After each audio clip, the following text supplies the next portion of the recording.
శ్రీకాకుళం జిల్లా Amadalavalasa railway station లో కొత్తగా వేసిన అమృత్ భారత్ ఎక్స్ప్రెస్ ను కేంద్ర మంత్రి కింజరపు రామ్మోహన్ నాయుడు, జిల్లా కలెక్టర్ స్వప్నాల దినకర్ శనివారం జెండా ఊపి ప్రారంభించారు. ఒడిశా, గుజరాత్ లను కలుపుతూ ఈ రైలు ఆంధ్రప్రదేశ్ మీదుగా వెళ్లనుంది. ఒడిశాలోని బ్రహ్మపురం నుండి గుజరాత్ లోని ఉధ్నా వరకు ఈ రైలు తన సేవలను ప్రయాణికులకు అందించనుంది. ఇందులో భాగంగా ఆమదాలవలస రైల్వే స్టేషన్ మీదుగా వెళ్లడంతో జిల్లా వాసులు హర్షం వ్యక్తం చేస్తున్నారు. ఈ సందర్భంగా కేంద్ర మంత్రి కింజరపు రామ్మోహన్ నాయుడు మాట్లాడారు.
పెద్ద కార్యక్రమం జరిగితే దానికి విజయవాడలో రాష్ట్ర ముఖ్యమంత్రి గారితో అటెండ్ అవ్వమని మరొక కార్యక్రమానికి ఆహ్వానం వచ్చింది. వాటన్నిటిని కూడా పక్కన పెట్టి మన ఆమదాలవలసలో మన స్టేషన్ లో జరుగుతున్నటువంటి కార్యక్రమానికి ప్రాధాన్యత ఇచ్చి మీ అందరి సమక్షంలో యొక్క కార్యక్రమంలో పాల్గొనడం నాకు ఎంతో ఆనందంగా ఉందని మళ్ళీ తెలియజేసుకుంటున్నాను.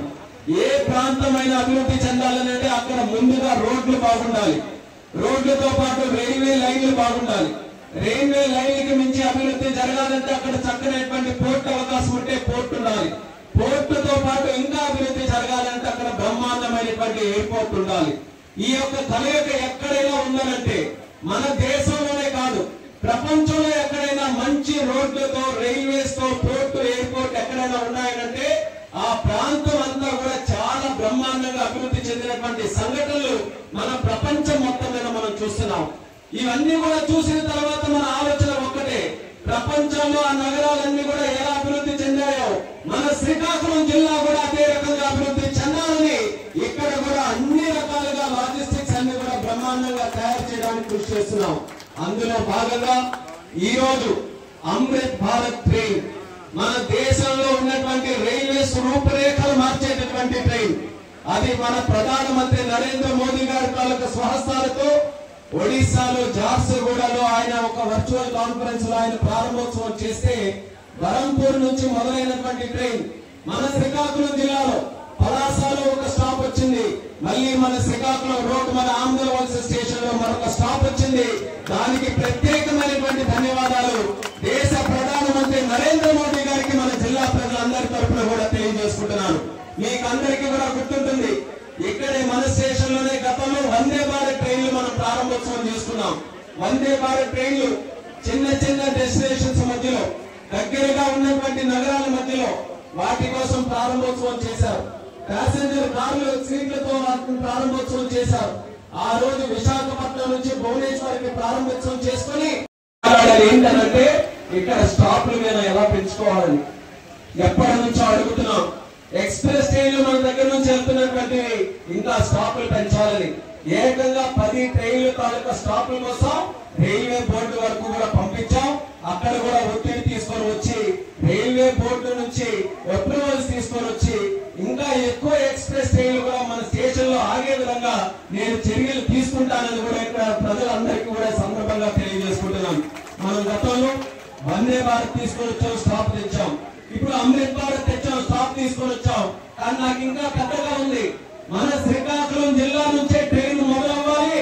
అవసరమైతే హైదరాబాద్ వరకైనా మనం తీసుకొని వెళ్ళాలి, అవసరమైతే తిరుపతి వరకైనా మనం తీసుకొని వెళ్ళాలి. అది నా తాలూకా కళ. మన జిల్లా నుంచి ఎందుకు మొదలు కాకూడదు? అమృత్ భారత్ స్టేషన్, అమృత్ భారత్ ట్రైన్ ఇప్పుడు చూస్తున్నాం. అడుగు దూరంలో, ఇచ్చాపురం అడుగు దూరంలో బరంపూర్ స్టేషన్ నుంచి మొదలవుతుంది.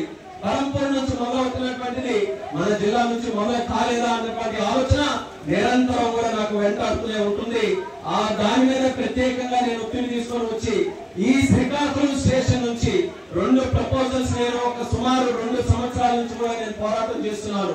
ఒకటి, ఇక్కడ నుంచే ట్రైన్ నేరుగా, ఇక్కడ ఒక వ్యక్తి ట్రైన్ ఎక్కితే నేరుగా తిరుపతిలోనే దిగాలి. మరొకటి, ఇక్కడ నేరుగా ట్రైన్ ఇక్కడే మొదలై ఇక్కడ మన వ్యక్తి ఎక్కితే నేరుగా హైదరాబాద్ లో దిగాలి. ఈ 2 ట్రైన్లు కూడా ఎట్టి పరిస్థితుల్లో నేను చేసి తీరుతానని కూడా ఈ సభాముఖంగా ప్రజలందరికీ కూడా తెలియజేస్తున్నాం. అమృత్ భారత్ స్టేషన్లు ఇక్కడ చేస్తున్నాం, నౌపాడలో చేస్తున్నాం, పలాసలో చేస్తున్నాం, ఇచ్చాపురంలో చేస్తున్నాం. పలాసలో ఎన్నో సంవత్సరాల నుంచి ఒక ఆరోగ్యం కాకపోతే ప్రత్యేక పర్మిషన్ తీసుకొని వచ్చి 44 కోట్లతో ఆ కార్యక్రమాన్ని కూడా శరవేగంగా పూర్తి చేస్తున్నాం. పలాసకి అటువైపు తాళభద్ర స్టేషన్ ఉంటే ఆ స్టేషన్, తాళభద్ర ఫ్లైఓవర్ ఉంటే ఆ ఆరోగ్యాన్ని కూడా ఈ రోజు పూర్తి చేస్తున్నాం. ఇచ్చాపురంలో గాని, సోంపేట కంచిలి స్టేషన్ దగ్గర గాని, లేకపోతే మన మందసార్ దగ్గర గాని ప్రతి ఒక్క స్టేషన్ లో కూడా ఎన్నో సంవత్సరాల నుంచి ఉండిపోయినటువంటి పనులన్నీ కూడా ఈ రోజు మళ్ళీ పైకి తీసుకొని వచ్చి నిధులు కేటాయించి మన శ్రీకాకుళం జిల్లాలో రైల్వే తాలూకా పనులు అద్భుతంగా జరిగే విధంగా చర్యలు తీసుకుంటున్నాం. నా శాఖ విమాన శాఖ ఈ రోజు ఎలా ఉందంటే, రైల్వే గాని విమానయాన శాఖ, రైల్వే వాళ్ళేమో మా ఎయిర్పోర్ట్ లో చూస్తున్నారు, రైల్వే వాళ్ళు మా విమానాలు చూస్తున్నారు, విమానాల్లో ఉండే సర్వీసులు చూస్తున్నారు. రైల్వే మినిస్టర్ అశ్విని వైష్ణవ్ గారు కూడా నాకు అన్న లాంటి వ్యక్తి.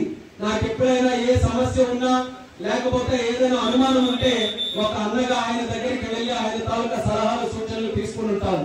ఇద్దరు కూడా మాట్లాడుకున్నప్పుడు చెప్తాను, అన్న మీరేమో మా విమానాలు చూసి మా విమానాల్లో సౌకర్యాలు ఎలా ఉన్నాయో మీరు ట్రైన్ లో అలా చేయాలని మీరు చూస్తున్నారు. మన జిల్లాలో 3 స్టాప్లు ఆ రోజు వందే భారత్ ఏర్పాటు చేసుకున్నాం. ఎంతో మందికి దాని ద్వారా లబ్ధి జరిగింది. ఆ రోజే చెప్పారు మా రైల్వే మినిస్టర్ గారు కూడా, వందే భారత్ ఏ రకంగా దేశంలో ప్రారంభోత్సవం చేశామో దూర ప్రాంతాలకి కూడా అమృత్ భారత్ స్టేషన్ ట్రైన్లు కూడా చేస్తామని ఆ రోజు అన్ని రకాలుగా కూడా ఆ సంకేతాలు కూడా మన రైల్వే మినిస్టర్ గారు ఇవ్వడం జరిగింది. అప్పటి నుంచి ప్రయత్నం చేశాం. మన ప్రాంతం మీద నుంచి కూడా అమృత్ భారత్ ట్రైన్ ఒకటి వెళ్ళాలని. ఆ కళ ఈ రోజు నిజమైంది. అమృత్ భారత్ ట్రైన్ అంటే ఈ రోజు ఎయిర్పోర్ట్ లో, ఫ్లైట్ లో ఏ రకమైనటువంటి సౌకర్యాలు మీరు చూస్తారో ఆ సౌకర్యాలన్నీ కూడా మన కోచ్ల్లో కల్పించి ప్రయాణికులకి స్లీపర్ కోచ్లతో దూర ప్రాంతాలకు కూడా వెళ్ళడానికి అన్ని రకాల సువిధలు అన్ని ఉండే విధంగా ఈ యొక్క ట్రైన్స్ అన్ని కూడా ఏర్పాటు చేయడం జరిగింది. మరి మన ప్రాంతాల్లో ఉన్నటువంటి వ్యవసాయ రంగానికి, రైతులకి, ముఖ్యంగా మనకున్న మత్స్యకారులకి, అలాగే మనకున్న వ్యాపారస్తులకి, లేకపోతే విద్యార్థులకి, ఇలా ఎంతో మందికి ఈ యొక్క ట్రైన్ కూడా ఉపయోగపడుతుంది. ఈ ట్రైన్ తాలూకా మార్గం మరి చూసుకుంటే బరంపూర్, పలాస, శ్రీకాకుళం, రాయగడ, అలాగే మనకున్న బొబ్బిలి, విజయనగరం, పార్వతీపురం మీదుగా అలా గుజరాత్ వరకు కూడా ఇది వెళ్తుంది. మరి ఛత్తీస్గఢ్, మహారాష్ట్ర ఉన్నాయి. ఎన్నో కీలకమైనటువంటి నగరాల తాలూకా స్టాప్స్ కూడా ఉన్నాయి. ఆ ప్రాంతాలకి మన దగ్గర నుంచి వెళ్ళాలంటే సరైనటువంటి సౌకర్యాలు కూడా లేవు. అటువంటిది యొక్క ట్రైన్ మార్గంతో నేరుగా సూరత్ వరకు కూడా వెళ్ళడానికి అద్భుతమైనటువంటి అవకాశం ఈ రోజు ఈ అమృత్ భారత్ ట్రైన్ వల్ల దక్కిందనేది కూడా మన ప్రజలకు అందరికీ కూడా తెలియజేస్తున్నాము. అదే రకంగా మన ప్రాంతంలో ఇంకా అభివృద్ధి చెందాలని ఎన్నో ప్రయత్నాలు కూడా రైల్వే పరంగా మనం చేస్తున్నాం. మీరందరూ కూడా సాక్ష్యం. 10 సంవత్సరాల క్రితం 2014లో మన స్టేషన్లు కానీ జిల్లాలో రైల్వేలు అంతంత మాత్రాలు ఉంటే పట్టుబట్టి మరి మన దూసి దగ్గర నుంచి ఇచ్చాపురం వరకు సుమారు 17 స్టేషన్లు ఉంటే ప్రతి ఒక్క స్టేషన్ మీద కూడా దృష్టి పెట్టి ప్రతి స్టేషన్ లో కూడా ఏదో ఒక అభివృద్ధి కార్యక్రమం చేసినటువంటి పరిస్థితి ఈ 10 సంవత్సరాల్లో మనం తీసుకొని వచ్చాం.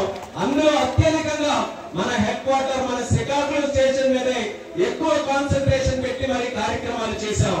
ఇక్కడ అదనంగా ఒక సబ్వే కావాలంటే సబ్వే గాని, లేకపోతే అడిషనల్ గా ఫ్లైఓవర్ బ్రిడ్జ్ కావాలంటే అది గాని, లేకపోతే ప్లాట్ఫామ్ సెంటర్లు గాని, ఇలా అనేక కార్యక్రమాలు, లిఫ్ట్ గాని అన్ని కూడా మన స్టేషన్ లో సర్క్యులేటింగ్ ఏరియాతో పాటు అన్ని డెవలప్ చేసుకున్నాం. ఇంతటితో ఆగట్లేదు. మనకి ఎప్పుడు కూడా ఈ యొక్క రైల్వే స్టేషన్ లో ఒక ప్రాబ్లం ఉంది.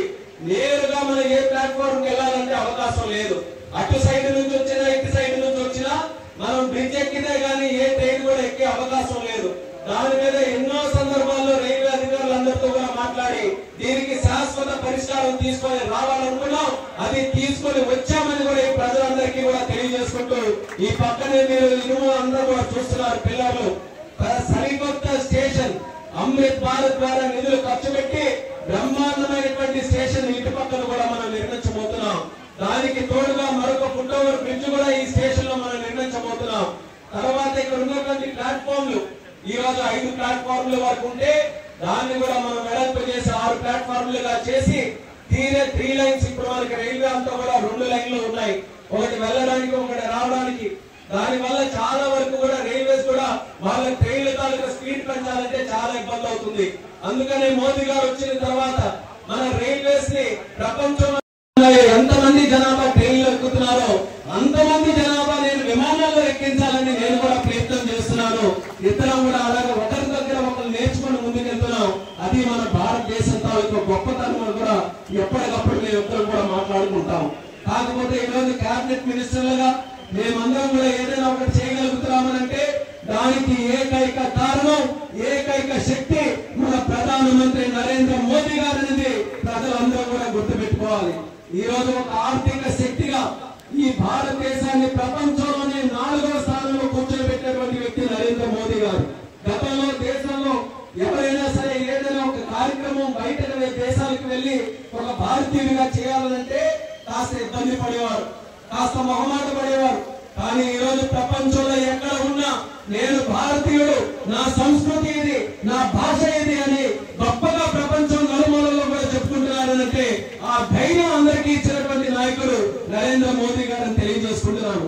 ఆయన ఈ 11 సంవత్సరాలు తెచ్చినటువంటి సంస్కరణ వల్ల దేశం ఈ రోజు పరిగెడుతూ అభివృద్ధి వైపు ముందుకు వెళ్తుంది.